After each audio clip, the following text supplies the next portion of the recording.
Now for global business updates, Rochus Odiri joins us. Good morning, Rochus.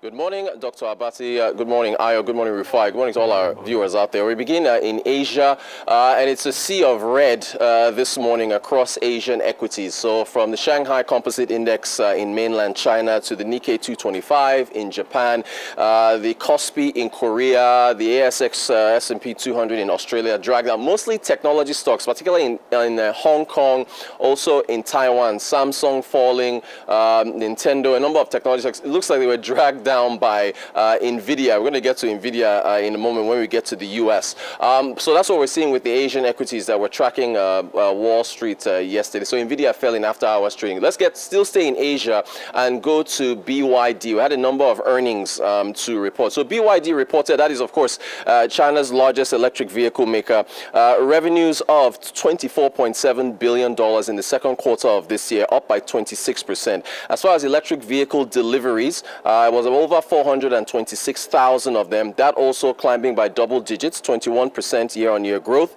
The gross margin, now this is a little bit of accounting. Your gross margin is the percentage of your revenues that are left over after you deduct direct costs. So for, if anyone remembers accounting class, you basically take your top line revenue, subtract your cost of goods sold, you get your gross profit, and then you take your gross profit and divide it by your net income. So their gross margin was at 18.7%. It did fall from the first quarter of this year, which was at 21.7%, and it was flat year on year. Net income for BYD at $1.27 billion, up by 33% year on year. If you look at BYD's expansion plans, and this is going to get into what we're talking about with Canada putting in tariffs for imports from China, and also the tricky spots that Mexico is in. So BYD, after earnings, the officials, you have your earnings call, you talk to journalists, you talk to analysts.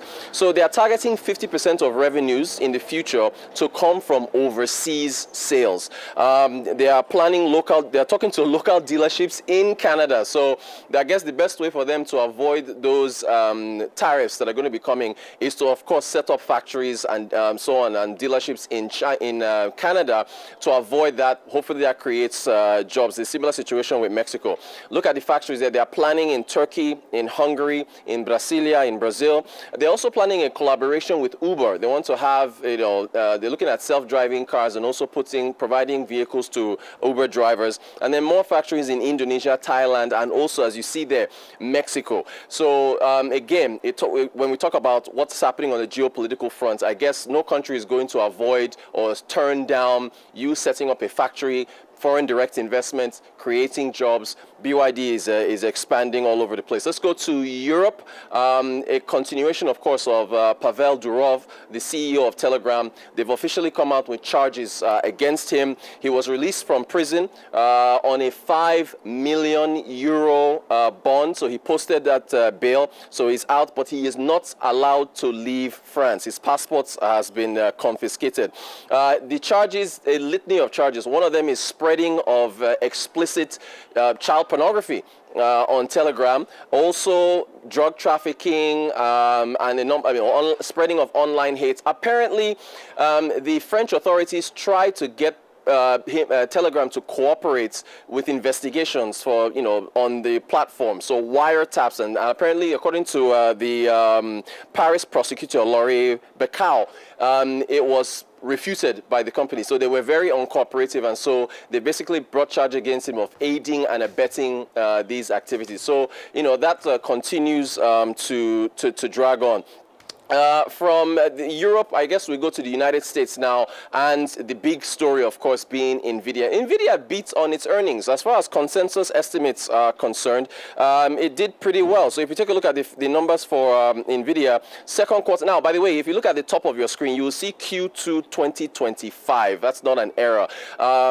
NVIDIA's fiscal year is from February to January. So their fiscal year 2024 is over. They're officially in fiscal year 2025. So first quarter will be March, April, May, and then the second quarter will be June, March, April, May, June, July, August. So that's their second quarter that we're looking at now. So total revenues coming in at $30 billion, up 122%. Can you believe that Wall Street estimates were 113%? I mean, Wall Street basically put some really lofty expectations on NVIDIA earnings, but they beat them. Data center revenue is very, very key here because that shows the amount of demand for their GPUs, that is graphics processing units, basically the chips that will power these large language models for for artificial intelligence. So data center revenue, 26.3 billion, up 154%.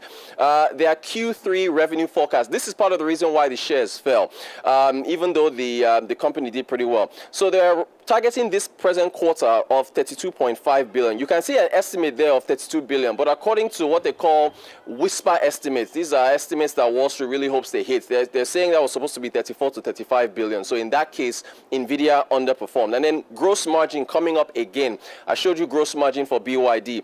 Gross margin for NVIDIA, again, the percentage of your revenues after deducting direct costs, came in at 75.1%. In the last quarter, it was 78.4%. So the gross margin actually fell, and some on Wall Street took that as a red flag and decided to sell the stock. Look, NVIDIA basically is just a victim of its own success. Now, Jensen Huang, who is, by the way, okay, net income came in at 16.5 billion. Again, triple-digit growth, 168% year on year. Jensen Huang, the CEO, he gave an interview, of course, after the earnings came out, and I want you to listen to what he said about the S word, subsidies. Take a listen. In the case of Japan, for example, the Japanese government came out and offered subsidies of a couple $2 billion, I think, for several different internet companies and telcos to be able to fund their AI infrastructure. India has a sovereign AI initiative going, and they're building their AI infrastructure. Canada, the UK, France, Italy, I'm missing somebody. Singapore, Malaysia, a large number of countries are subsidizing their regional data centers so that they could become able to build out their AI infrastructure.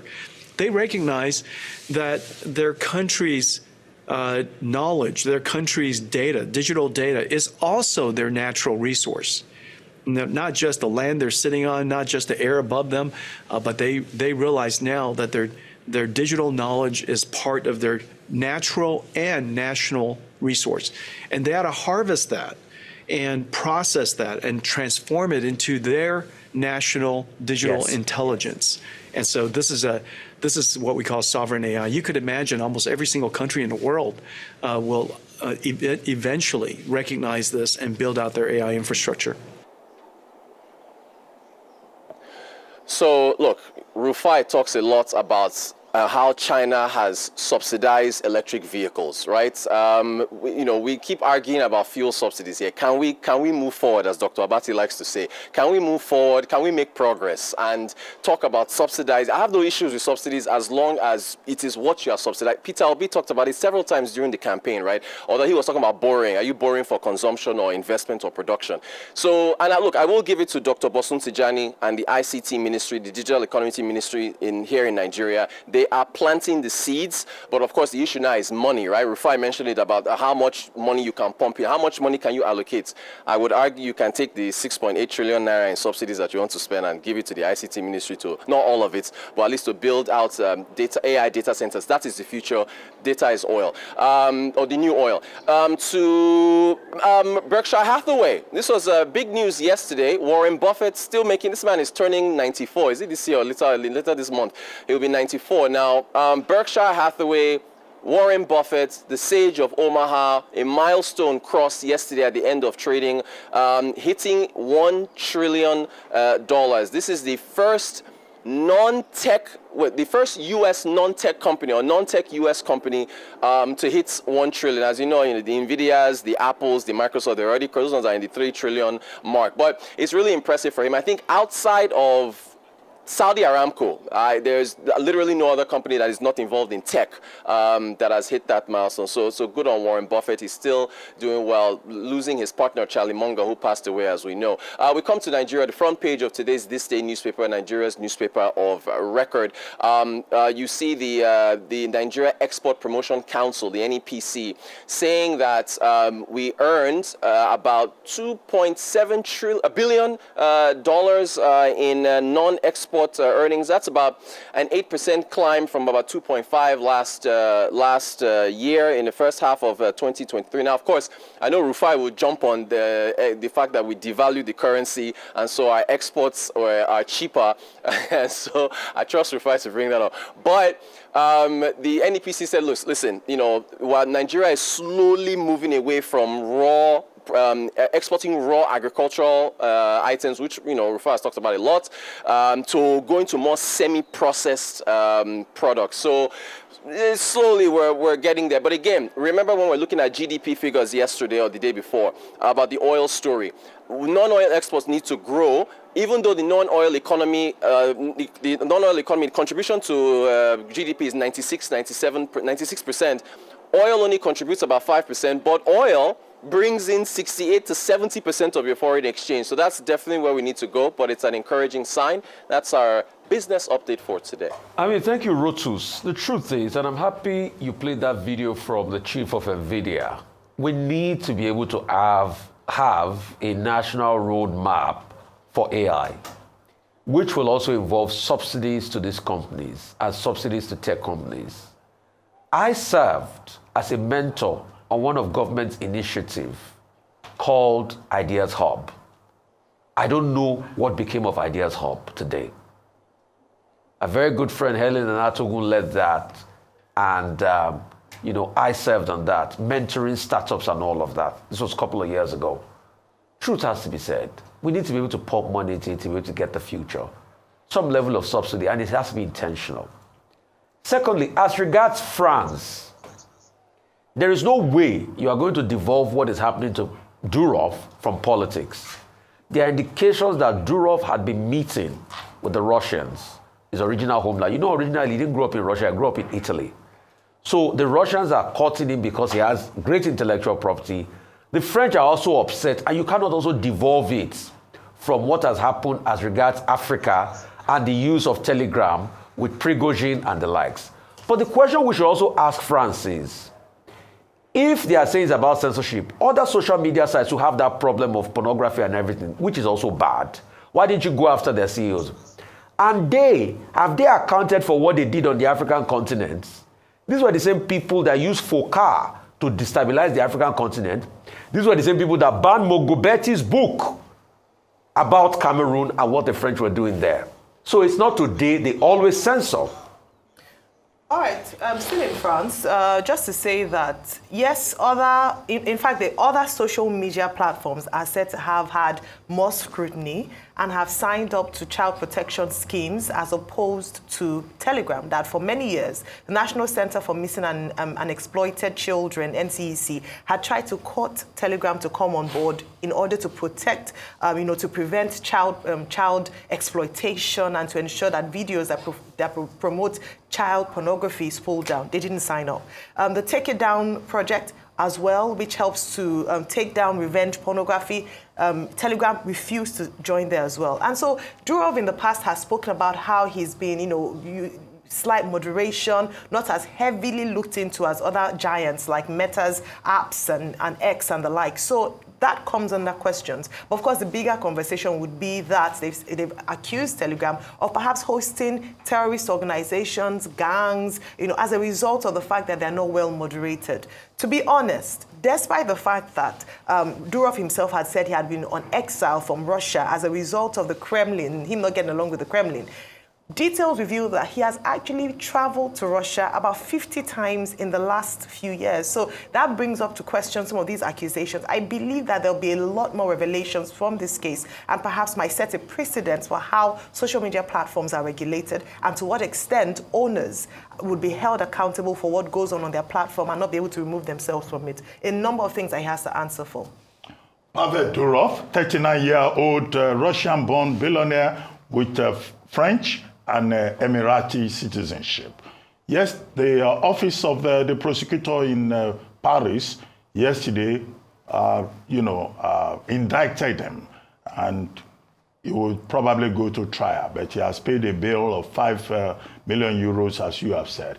If found guilty, the punishment, the maximum punishment, is 10 years imprisonment and a fine of about 550,000 euros. However, Telegraph has said that Durov has nothing to hide.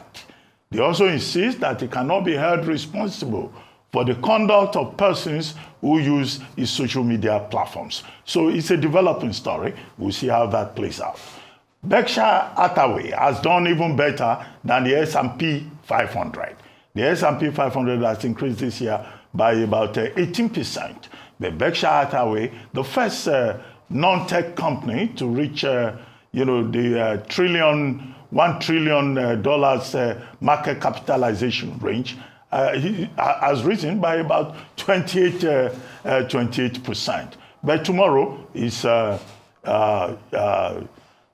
Oracle of Omaha's birthday, 94th birthday. So it's a perfect, birthday gift for him. NVIDIA. Yesterday, I said the biggest story of the day was NVIDIA. For 7 consecutive quarters, NVIDIA has done very well with sales and profit. It's risen by about 166%. In the last 3 months, up to July, it has risen 122%, with revenue of about 30 billion. However, the stock price has fallen by 7%. But where the dark cloud is that in this particular case, the gross margin dropped from 75.1%, dropped to 75.1% from 78.4%. So great story, but not good enough. And yesterday, Wall Street went down because everybody was watching NVIDIA. But the watch is over. The point has been made about AI revolution. Now we are keeping vigil over inflation in the United States. So thank you very much, Rotus.